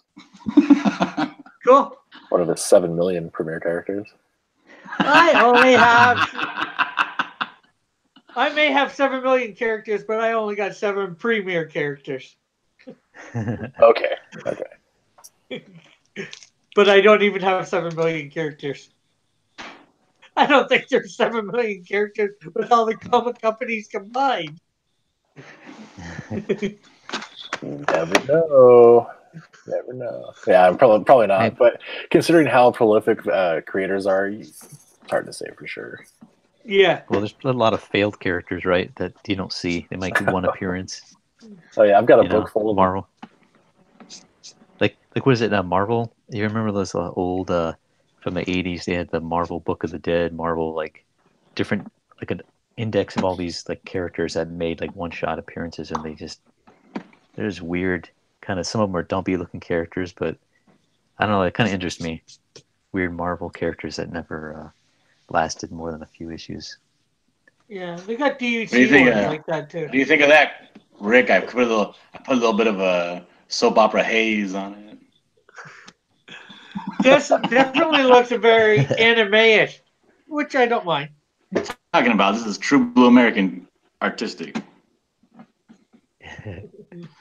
All right, you guys, I gotta go to bed, so I will see you guys later. And everybody in the chat, I'll see y'all later too. Bye bye. All right, take it easy. Later, brother. See ya. So where was he from? What area? He's SoCal, yeah, he's San Diego. No, not San Diego. He's just north of San Diego. Yeah. Yeah. Oh, really? He'd be your area. He's a truck driver, so he usually works nights, so he sleeps during the day. I was Usually, gonna say, is that because he in the other side of the world? He's going to bed already. Yeah, he works For no overnight. reason. Oh, okay. and he works like Monday or Sunday. Goes in Sunday night, works through to Thursday night. So tomorrow night Okay. you want to. Tomorrow night he'll be on a bunch of streams. Hey, That's a Ignition. lot of travel. Oh yeah. Yeah, so I'm trying to build up my channel, trying to be a promoter as well, because I figure if I'm a promoter, at least at once a week, it builds up my channel and builds up other people at the same time. Yeah, Cool, man. I absolutely. appreciate it. I definitely appreciate you guys helping getting the word out there. And Yeah, I'll have it's to actually put cool up. because I like watching because I like finding new stuff too. Yeah, that's the really nice thing about this. There are so many new creators that have thrown their hat into the ring, and there's been some pretty cool ideas that have come out. Yeah. And, it's really kind of interesting. The Brutus the Badass, for instance. I uh, when I first saw the artwork, I'm like, man, that looks a lot like Keith Giffen's work. And then I started kind of talking to Donald and stuff about it. He's a huge Keith Giffen fan, and he's said it a few times now. And Trencher is a major influence on this book, and so I've been waiting for a Cool. Trencher book to come out again. And I guess he just announced it too, which is funny, the timing on this. But Oh, really? yeah. So that's kind of cool. Hopefully, it'll be in the same style. I assume it will be. But Yeah, that was a unique. oh I mean, man, because he totally different from his other stuff, the different DC and yeah, it's just yeah, I love his stuff too. It's funny, my brother Mikey, who's the colors for the agenda. He loves Keith Giffen so much, and he's the one who introduced me to his stuff. And Trencher, I bought a bunch of back issues of Image on that one. Yeah, that was so. I always thought, man, the guy who has to color that book, that must have been crazy. Trying to, because I mean, all those lines, you know what I mean? oh yeah. It's just like, That book was intense, and what's really funny is that I think it was the first time I read it. First couple times I read it, I couldn't really make out the scenes. It was funny. I had to come back later, and I could yeah. really see it. But it took like 3 or 4 viewings, to actually understand everything that was happening in those scenes. Oh, I know. I mean, can you imagine if it was just black and white? I mean, the Oh no, color. it would be a mess. There's no way. Yeah. I mean, it's funny how the color, though, the colors really made he made it work where it's just, yeah, you have to think of this, because when you're coloring, you got to think of the style that goes with the art. Yeah, And that would have been like something that my hat's off to that guy for coming up with the color. yeah. I So, I think mean, it was mostly like a cel shaded kind of look, right? It's been a long time yeah. since I checked it, but I think it was mostly flats. Yeah, it has, I mean, it has to be you couldn't really do too much detail. I mean, so much detail on the line work. Yeah. So, yeah, I mean, but it was great. I mean, the color choices and everything. Yeah, one of my favorite one is when he was fighting Shadowhawk. Hmm. Yeah, that was Yeah. great. I love it when he does the bullet hit marks, like when he like throws Shadowhawk into a car and he's like shooting him with a machine gun, and it's just all these tiny little like upside down mushrooms or something. Like I mean, it was crazy. Right. The little Yeah. hit points, little sparks. It's like he draws every single little one, Yeah. and It was impressive. yeah, it was just fun. I like it, just unique looking. But yeah, you're talking about who's the artist again for that campaign again? Because I watched his video. Oh, for Brutus, Wait, Donald DeLay. Donald Lane. Okay. Yeah, yeah. That book, I think I got the digital version of it. I wanted to get the actual physical copy, but I'm kind of tapped out for books right now. I've spent way too much in the last couple of months, so I was like, okay, I can't spend that much on this book. So I threw him some cash. Yeah, it gets costly. I mean, there's so many campaigns. It seems like they're going at the same time. Some of them are wrapped up already, but yeah, that I love watching the videos of him drawing that he's using like a ballpoint pen, right? Like in one of the videos for I think that's the one you're talking about, the one that's inspired by. That's what's his name for Berserkernaut? Yeah, that's what I meant. Jeff Lafferty. Yeah. Okay. Yeah. Yeah, Jeff Lafferty. Yeah, his book. Because I actually got his book physical. It just came in the mail like 3 or 4 days ago. Oh, cool. it's a beautiful book. I actually found a misspelling in it. I feel bad for the guy. I'm like, oh, dude, you should have had an editor. But it was one of those you are kind of situations. Oh, And, the famous, yeah. the famous social media. Everyone's Yeah. always putting up memes with that. Yeah, he unfortunately made that mistake. But the book's beautiful. The story is kind of weak, but I don't care. I mean, I was buying it for the artwork, and the artwork's fantastic. Got a Simon Bisley Yeah. thing going on. Yeah, that's what I was gonna say. Simon Bisley, who also worked with Keith Giffen. But yeah, it's just funny. It's like um, those two styles, like, because I think Keith Giffen drew a little bit of Lobo too, like some issues. Yeah, And man, that's those two guys. I don't know, for some reason they kind of knit together, even though styles are totally different. But yeah, for the Berserk one, I like how he was drawing a ballpoint pen, and then the whole process of him just going right in with brush, and then man, just watching the whole process. I like watching artists, like Rick was saying, people like watching, streaming or just videos of artists drawing. Definitely got to capitalize on that for Yeah, getting the word because out. you can learn a lot just from watching somebody draw. Yeah, Even if they're not talking, you can learn techniques, different things. I know I've done it.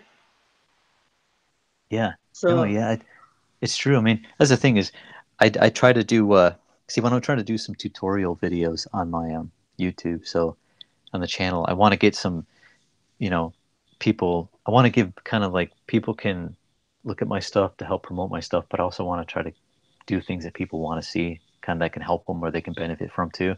So I wanted to do yeah, some tutorials, and I made a stupid mistake of yesterday. I tried to just go straight in without having any plan or anything and just doing one, and that I just had to delete that video so bad. And then, but I now I'm writing a plan out, different like tutorial videos. I'm like writing the whole thing out of what to do. But I definitely turn on, like I recommend anybody who's like into comics, like watching comic artists work. I'm into Japanese like manga comics a lot. So there's a show called Mon Ben, and it's the guy who's the Naoki Urasawa is the guy who created 20th Century Boys, 21st Century Boys, both those, and he also did Pluto, which is kind of like a revamp of Astro Boy, and he did Monster, but there a lot of them are translated into the U.S. But he does a series where he interviews different manga artists while watching video of them drawing their comic pages, and it's oh, it's so cool. good. It's like really from like the whole spectrum of artists, from like really cartoony, funny humor to realistic. Um, yeah, it's one of the best because you get to see the tools they use. He's got like 8 to 9 cameras set up around their desk so you can see from all these angles. But Mon Ben, I'd recommend that on YouTube. You can catch a lot of those. It's just whenever I feel like drawing, I feel like I'm in a block where I want to get in that mood. I just watch one of those videos, and before you know it, I'm just like grabbing the pencil because it's like it just gets you in that zone where you're like, oh man. And the same thing with there's another the One Punch Man artist. He does a live stream on his YouTube. He'll post a bunch of videos of him drawing the pages. That guy is amazing. I mean, he draws a comic book page, pencil inks like so quick. It's crazy to watch him draw. Yeah. But yeah, definitely. I recommend watching Bon Ben, which is a weird name, but Todd just put a link in the description for colinbun.com. This is for you, for anyone looking for a resource about writing in comics. Oh, cool. Yeah. People need that for sure to learn how to write in comics as well. There's lots of stuff out there on the artistry part, but we need writers because the artists don't have anything to draw without the writers. yeah. And even for the writer artist, man, I try to get my hands on any resource to help out with that because I've been writing for a while too. And James Hudnall, he's got some books on writing too. You can get Oh, cool. on Amazon. That is definitely good for sure. Oh yeah, yeah, definitely. He's got a video series now. I mean, on his channel, the Hudcast. And I guess on Monday he's going to have Chuck Dixon on and interviewing Chuck. Ah, cool. The creator of Bane, co-creator of Bane, Batman's nemesis. Yes. One who broke his back. And I don't is Chuck Dixon? Does he have any campaigns, or did he have any on Indicron? I'm not sure. Pixel, you know? Oh, he's on mute. Trend. Yeah, sorry. He's got a couple right now, or at least Oh, one okay. that's live for sure. Let me see real quick. It's been a little bit. He has. Where is it? Ravage Kill All Men. Oh yeah, with Ben. Yeah, Ben Henderson. And then he also did Trump Space Force. Yeah, okay. That was on. Oh, that was on Indiegogo too. Huh? Yeah, and then yeah, with Jungle Comics. So he's got 3 books that are out there, 2 of which are still on demand or in demand. Oh, okay. Yeah. Cool. cool. Yeah, he's a cool guy. I talked with him a few times. Yeah. And, yeah, he's a really nice guy. He's funny too. Yeah, he's got a couple other books that, well, one of them got pulled off of Indiegogo, which was Alt Hero Q. That was published by Vox Day. There were some issues with that one. So I've had to kind of walk a fine line with which books I put on here, and since Vox Day has kind of burned the community and people aren't really a fan of him, I'm not a fan of his politics and stuff in general. I had to make a decision not to list books that he publishes, and so there have been a couple books that have recently come to me that wanted to get listed. I'm like, I'm sorry, I can't list you due to being published through his imprints. But yeah, that's I heard about that Vox Day. I don't know much about him. I read some articles. I know he had him and Ethan were at odds, or Ethan didn't like him for some reason, but I wasn't exactly sure. I know they kind of the whole alt-right thing kind of steered clear of it because I know what some people were trying to do. Some people were, had some.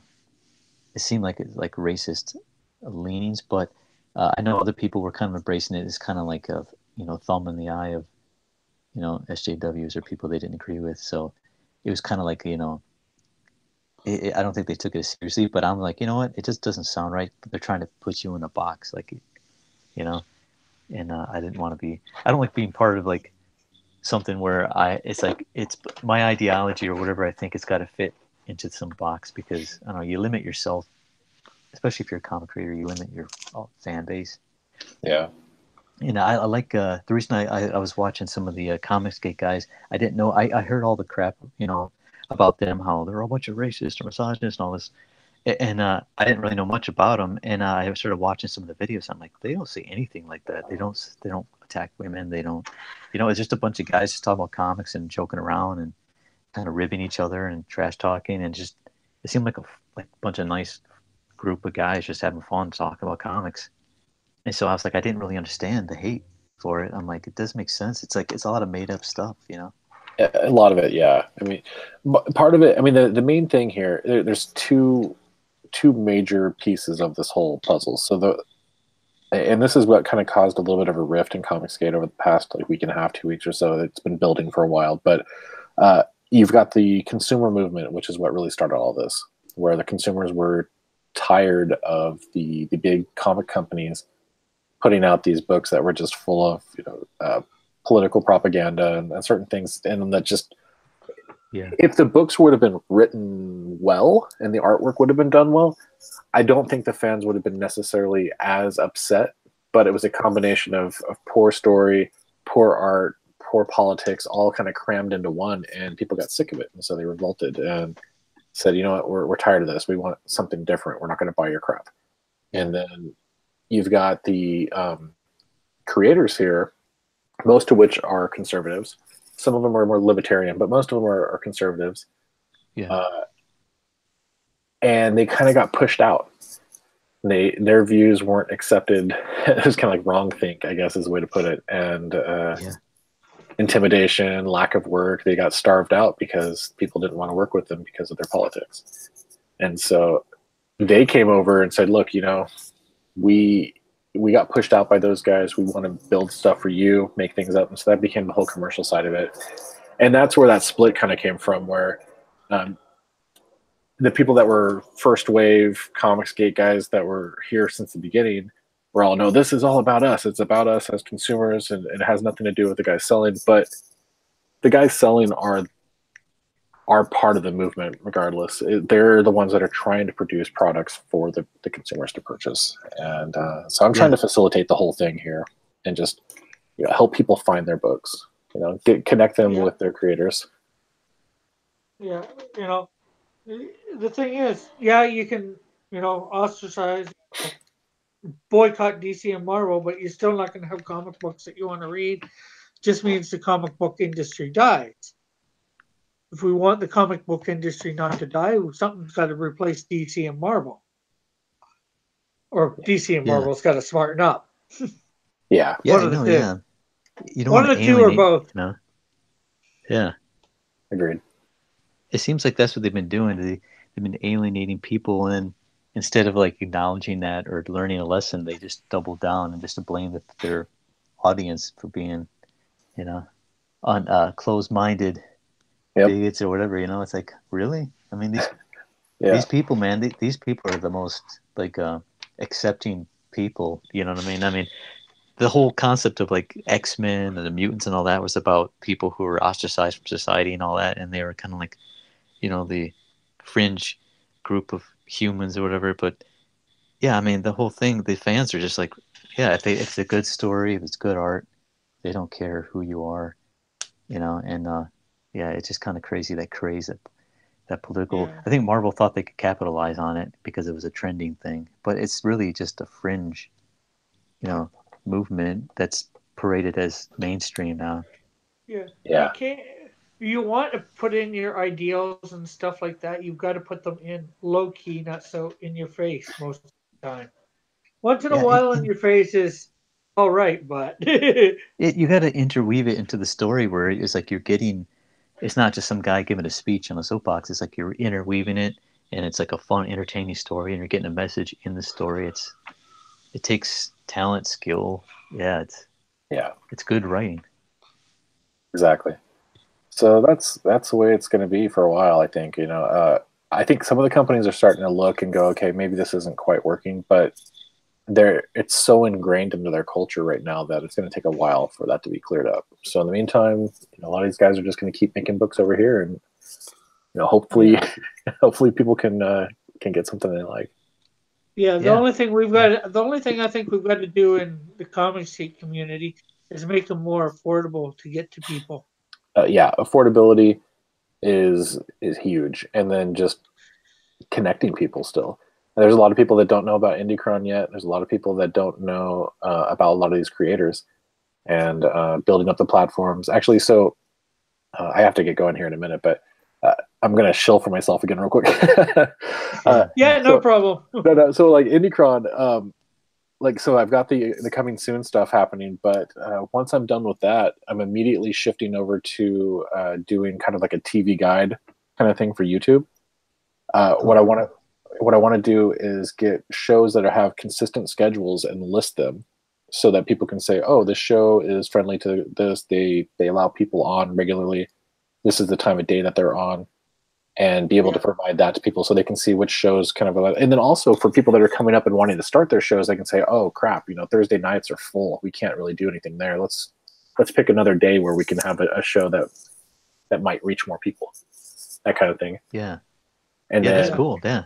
Yeah, then a release schedule is another thing I'd like to do. So being able to take these books and then get an estimated date for when they're going to go live. I can provide a calendar saying these books are launching on this date, they're ending on this date. Kind of give an overlapping view of the entire site, and people can say, okay, that's overloaded during that time. I should fall into this line here so I can get a better chance for people to being able to afford my book, that kind of thing. Yeah, that's great. That's definitely a great idea. And that's going to hopefully, with the YouTube guide, hopefully get people to be more consistent in their, what time they go on or whatever. Yeah. I usually try and be consistent for my time, Noon I go on, and then I go on usually 10 p.m. Eastern Standard Time. Although I think for when Drawn and Quarter is on, Fan Edition or Pro Edition, I'm going to be going on at 7 in the evening, Yeah. Eastern Standard. That way I don't interfere with that and I don't have to go up against it. Yeah. Yeah, Yeah. exactly. All right, guys. I'm sorry. I got to get Got going. a bit of a fan base, but Yeah. Well, we're gonna get you back on, get it hosted on your channel again pretty soon too, man. I think Okay.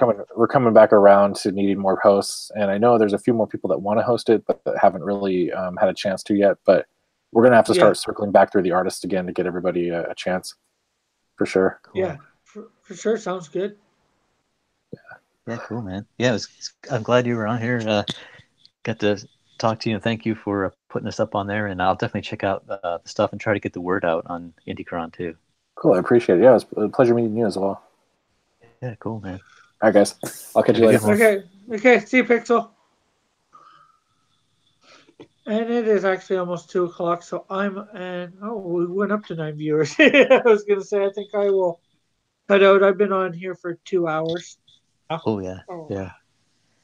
You If gotta you're ever on, just shoot me a link on either Twitter or through my email.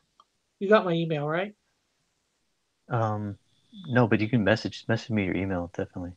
Yeah, or through I Facebook. You can even send me a message too. So, well, you sent me an email, didn't you, for the invite? well, I sent it right through The Hangouts. thing here. Yeah, because see, all Okay, I that have worked to great. Because for some reason, Messenger doesn't work when I get the invites on Messenger. Some people it does, some people it doesn't. It's weird. Yeah, I try to figure it out, but thanks, man. Yeah, I'll definitely No shoot me problem. a message Yeah, with your email. yeah, for sure. Okay, All right. so remember, everybody go subscribe to Pixel Trader. Go subscribe to Matt Cosin. I'm not sure whether I got his link in the description, but it will be in within about 5 minutes of ending this. And also check out his Indiegogo, which I will put a link to in if it's not already there. I've been 6 years. I've been having the Pied Piper in the last week or so. So, Cool. and I had yours in for a little bit afterwards too. Yours and your brothers, and so remember to go over, check out their stuff, guys. Subscribe if you have to subscribe. Hit that notification bell. Share, comment, all that great stuff. And I guess we'll see everybody later tonight at 7 p.m. Eastern Standard Time, where I will be. Let's see. Where is it? Doing some more coloring on. Where did I put it? Oh, there it is. Cool. Yeah, thanks, Rick, man. Thanks for having me on. No problem. I will be doing some more coloring on my Stanley tribute piece. Oh, yeah, I saw that. So bye for now, everybody. God bless. See you tonight.